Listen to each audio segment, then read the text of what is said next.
Fala, fera, como é que vocês estão? Olha, eu já quero começar com um texto que eu gosto muito. Não sei se você conhece, mas acredito que sim. O texto que nós vamos comentar hoje é o texto de Marcos, no capítulo 5. Marcos, capítulo 5. É um texto bastante conhecido. É o texto da mulher do fluxo de sangue. Então, você que tem alguma dúvida, com certeza pode surgir aí nos comentários. Aliás, deixa aqui no comentário se você conhece essa história ou se você não conhece essa história. Se você tiver alguma dúvida também, pode colocar aqui nos comentários que se eu não responder durante o vídeo ou não vier a iluminação durante o vídeo, nós faremos eu farei um segundo vídeo para responder qualquer dúvida que você tiver. E se eu não souber, a gente corre atrás da informação, vai até os universitários e assim a gente segue crescendo na graça e no conhecimento de Deus, tá bom? O texto é muito claro, Marcos capítulo 5, versículo 25. O texto diz que certa mulher, vítima de um fluxo de sangue que havia 12 anos. Então não era nem um dia, nem 2 anos, nem 3 anos.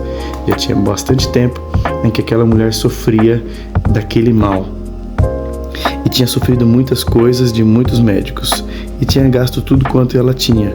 Bom, o texto é bastante claro que ela buscou todas as opções. Mas o que eu quero dizer para nós aqui, nesse vídeo, é que apesar de todas as opções que você tem, apesar de todos os números de telefone que você tem para recorrer na hora da angústia, apesar de todo o network que você tem, apesar de todo o dinheiro que você tem na conta, Jesus continua sendo a única e verdadeira opção. Ele fica esperando. É como se ele estivesse aguardando de fora e você, no meio da situação, no meio do problema, ligando para um, ligando para outro, indo no hospital ou indo conversar com um pastor ou indo para qualquer outro lugar, como se fossem outras opções ou opções válidas na tua mente. Então Jesus, ele espera que todas as opções não funcionem ou de alguma forma ele age para que elas não funcionem, para que então você lembre, para que você caia em si de que ele sempre esteve lá, esperando você acioná-lo. É interessante, né? Então ela procurou todos os médicos e não pôde resolver o teu problema. Entenda uma coisa, nós precisamos diferenciar o que é doença do que é enfermidade. Doença é quando você vai ao médico e o médico consegue identificar, ou seja, você está com alguma dor no corpo, você chega no médico e fala, olha, eu estou com uma dor aqui na lateral, e aí o médico vai fazendo perguntas, vai fazendo exames, vai fazendo uma bateria de exames, e então chega-se em um diagnóstico. Quando essa questão sua é identificada, isso se chama doença. Doença é tudo aquilo que tem CID. Então você sai de lá. Para dor de barriga tem um CID, para dor de cabeça tem um CID, para quebrou o braço, quebrou a perna tem um CID. Lá no atestado, quando você pega o atestado, tem um CID. O que é enfermidade? É quando você já procurou tudo, você já foi em todas as opções que você tinha, você já fez todos os exames, você gastou todos os seus recursos, toda a sua energia para tentar identificar e aí sim tratar, mas você não conseguiu identificar. Isso é enfermidade. Então, quando a gente identifica doença, quando a gente não identifica enfermidade. Vamos lá? Quando eu identifiquei quando eu não identifiquei isso, muito bem. Doença, enfermidade. Essa mulher, o texto fala, ela gastou tudo quanto ela tinha, mas algumas versões indo, não melhorando, indo de mal a pior. Na minha versão está aqui, ó, sofrendo muito na minha versão tá assim, ó, e tinha sofrido muitas coisas de muitos médicos e tinha gasto tudo o que ela tinha e não havia melhorado, mas antes cada vez pior. É preciso voltarmos à cultura judaica, porque toda pessoa que estivesse com ferimento, ou no caso as mulheres no ciclo menstrual, elas, pela tradição judaica, elas deveriam sair da cidade, sair de dentro da cidade e entrar em um lugar fora da cidade chamado o Arraial dos Impuros ou o Arraial dos Imundos. Perceba que a tradição mandava que essas pessoas fossem para lá. Outro ponto importante é que qualquer pessoa que ela tocasse ou qualquer pessoa que tocasse nela se tornaria também impuro, se tornaria também imundo. Mas o texto é muito claro para nós, dizendo que ela ficou muito tempo naquele lugar. Aparentemente, pelo que nós entendemos do texto, 12 anos. Eu tento imaginar como que foi a cabeça, como que foi visualizar essa situação do ponto de vista dessa mulher. Imagine você saindo da tua casa, da tua parentela, e indo para esse lugar e ficando lá por um período e vendo as moças, as mulheres que tinham fluxo menstrual indo, ficando alguns dias e retornando para o anseio familiar, retornando para suas famílias para abraçar a mãe, abraçar o pai. O texto não fala, o texto não nos dá essa informação se ela tinha família ou não, mas eu fico imaginando que pelo menos conhecidos ela tinha, amigos ela tinha. E então o tempo vai passando, passa-se 1 mês, 2 meses, 3 anos, 4 anos, 5 anos, 10, 11, 12. Um pouco mais para frente, no versículo 27, o texto é muito claro, dizendo assim, quando ela tinha ouvido falar de Jesus. Em algumas traduções está escrito, e ouvindo falar de Jesus. Em outra tradução está escrito, e ouvindo falar da fama de Jesus. O que Jesus representa para você? O que chegou de Jesus para você? Como que Jesus foi pregado para você? Existe um texto muito célebre da nossa Bíblia que é: eu e minha casa serviremos ao Senhor. Então significa que, se nós quebrarmos esse texto, eu e minha casa, existe alguém que vem primeiro, existe alguém que é entregue, que se rende primeiro, existe alguém que se rende, que aceita Jesus como Salvador primeiro, e depois, por sequência, a casa dessa pessoa. Então, vamos quebrar o texto novamente. Eu e minha casa serviremos ao Senhor. Ou seja, alguém precisou ouvir a palavra de Deus para que o restante da família também pudesse ouvir a palavra de Deus.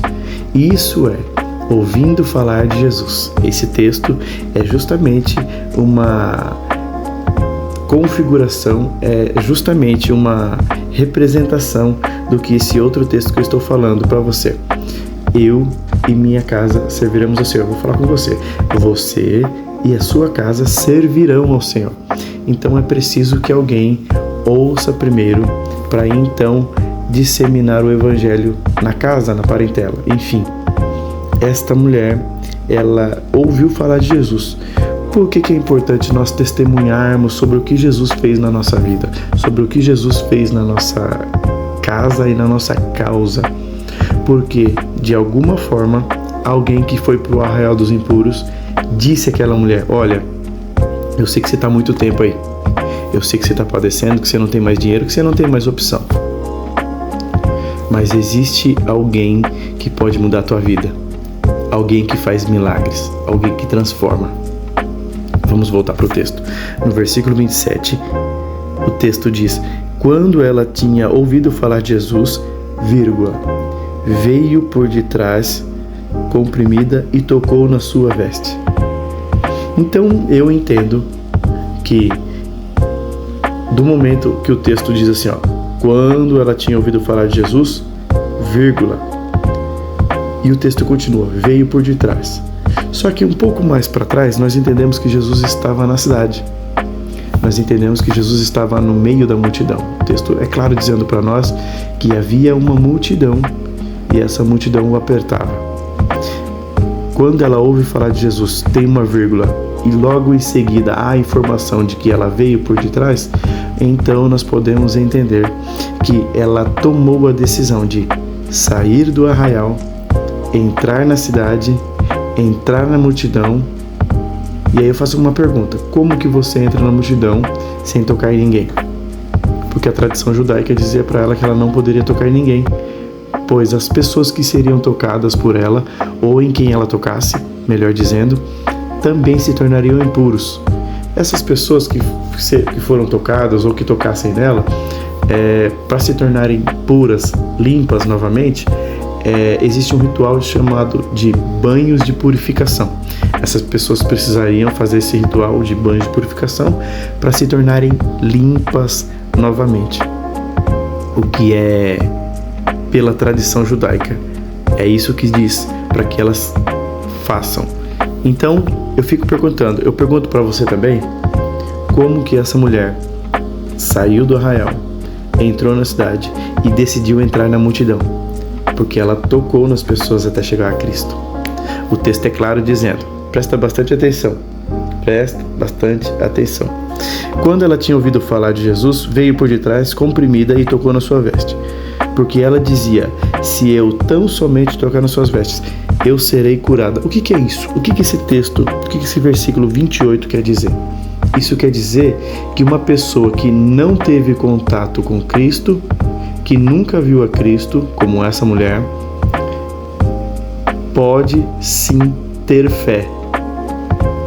E aí entra numa questão de fé geral, de fé em Deus. Podemos até entrar na questão do catolicismo, onde há uma fé, onde há sim uma fé exercida ali. Mas é um assunto para um próximo vídeo. Então essa mulher, ela já tinha fé que poderia ser curada. Ela já tinha fé de que poderia ser sarada, que poderia ser retirado aquele mal dela. Por que aquele mal dela? Porque já não foi identificado, não foi dito para nós o que era. Só há informação de que é um problema sanguíneo, de que é um problema hemorrágico, de que é um problema onde a impede de estar no meio da sociedade. Vejamos bem, ela tinha fé, só de ouvir falar, porque a fé vem pelo ouvir, e ouvir a palavra de Deus. Vamos lá. Versículo 29. E imediatamente a fonte do seu sangue secou, e ela sentiu no seu corpo já estar curada daquela aflição. Presta bastante atenção agora. Jesus, no mesmo instante, sabendo que saíra a virtude de si, voltou-se para a multidão e disse, quem tocou nas minhas vestes?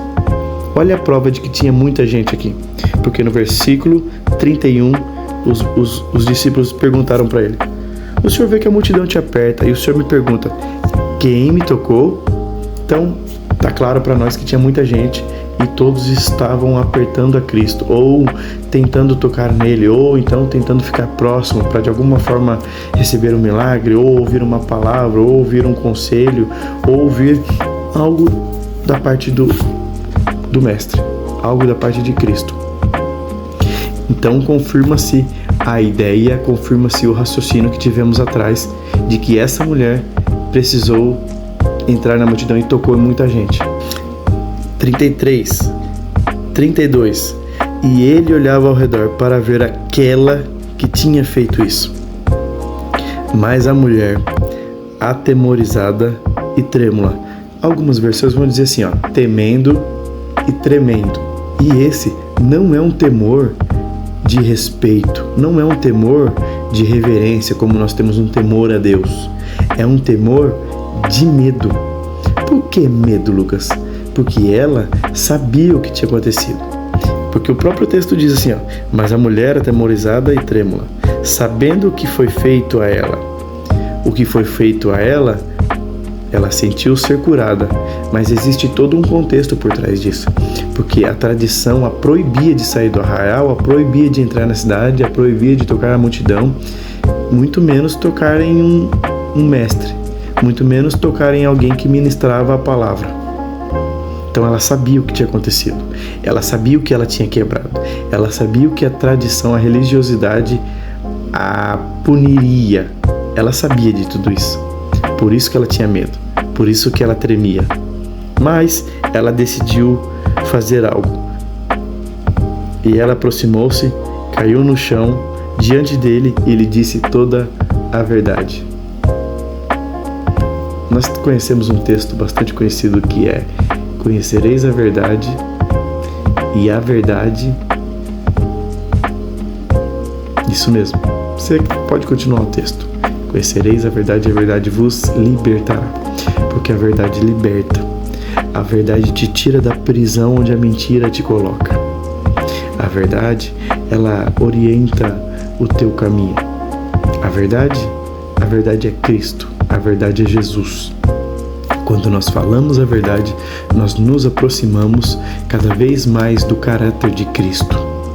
É por isso que é importante falarmos a verdade, falarmos o que é verdadeiro. Vamos ao texto novamente.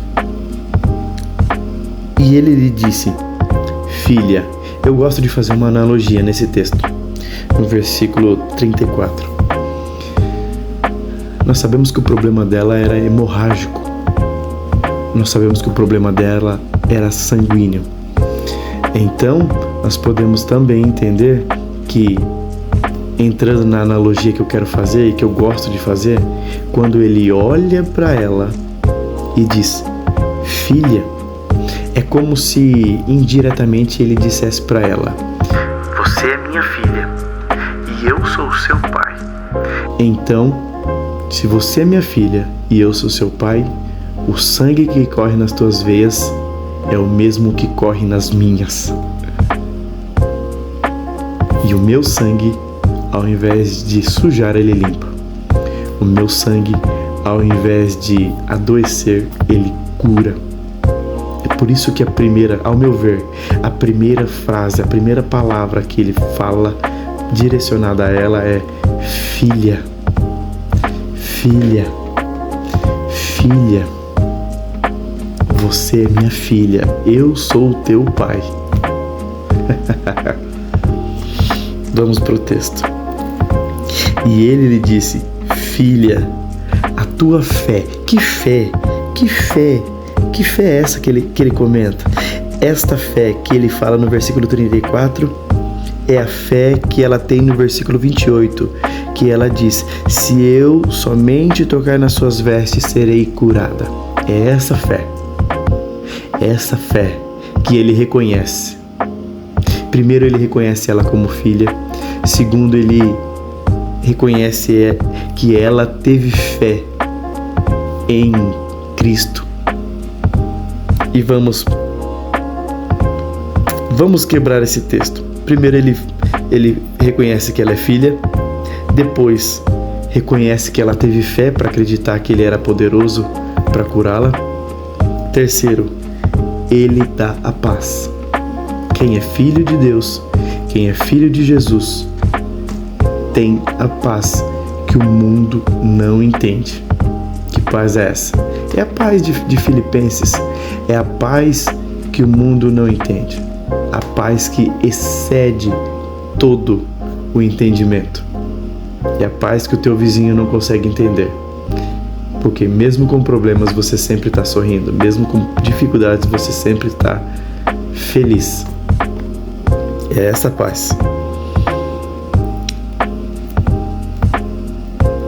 Então, primeiro, ele chama de filha, ele reconhece a fé, ele dá a paz e depois ele fala: seja curada. Mas espera aí, ela nos versículos anteriores não sentiu estar curada? Sim, o sangue estancou, o sangue parou, a hemorragia foi contida. Mas havia uma coisa que precisava ser curada. Aquela mulher precisava ser curada de todas as dores, de todas as marcas, de todas as feridas que a religiosidade fez nela. Ela precisava ser curada de tudo que ela deixou de viver por estar em um lugar onde ela era denominada impura. Ela precisou ser curada, pois ela foi orientada, foi levada, foi designada, foi mandada ficar. Eu entendo que ela respeita ou respeitava a lei, por isso que ela ficou no arraial dos impuros. Mas é importante dizer que ela foi ferida lá. Ela, indiretamente ou diretamente, respeitava e ficava lá. E vinham mulheres e saíam mulheres. E vinham pessoas com problemas e iam embora pessoas sem os problemas. E ela continuava naquele lugar. Então dentro dela foram geradas marcas, foram geradas mágoas, foram gerados traumas. Então Jesus olha para ela, chama de filha, reconhece a fé, dá a paz e cura ela, porque ela precisava testemunhar o que havia sido feito na vida dela. Mas quem tem mágoas, quem tem feridas abertas, quem tem problemas não resolvidos, não consegue viver o pleno de Deus, não consegue testemunhar aquilo que Deus fez, porque sempre vai achar que a obra foi incompleta. Eu profetizo para você, eu desejo que a tua casa seja uma bênção, eu desejo que saia qualquer tipo de religiosidade da tua vida, eu desejo a você que saia qualquer tipo de problema que impede você de se achegar a Cristo e chamá-lo de Pai, e ter fé mesmo sem vê-lo, e ter fé mesmo às vezes sem conhecê-lo, porque Ele reconhece quando você acredita nele, é inevitável. Ele sente que dele sai virtude, ele sente que dele alguma coisa atraiu você para ele. Ele sente quando você olha para ele e fala: o Senhor é minha única opção. Seja fera, seja fera. Venha para o aprisco, seja uma ovelha, porque no aprisco onde as ovelhas estão, nós entendemos que Cristo é o nosso leão interior. Nós entendemos que juntas e juntos no aprisco, nós ovelhas, nós o rebanho, entendemos e conhecemos a voz do bom pastor, de frágeis a fortes, porque o nosso bom pastor nos leva ao bom caminho e a pastos verdejantes. Deus te abençoe. Não se esqueça de se inscrever, curtir, comentar. Mande esse vídeo para alguém que você acredita que também será edificado. Deus abençoe.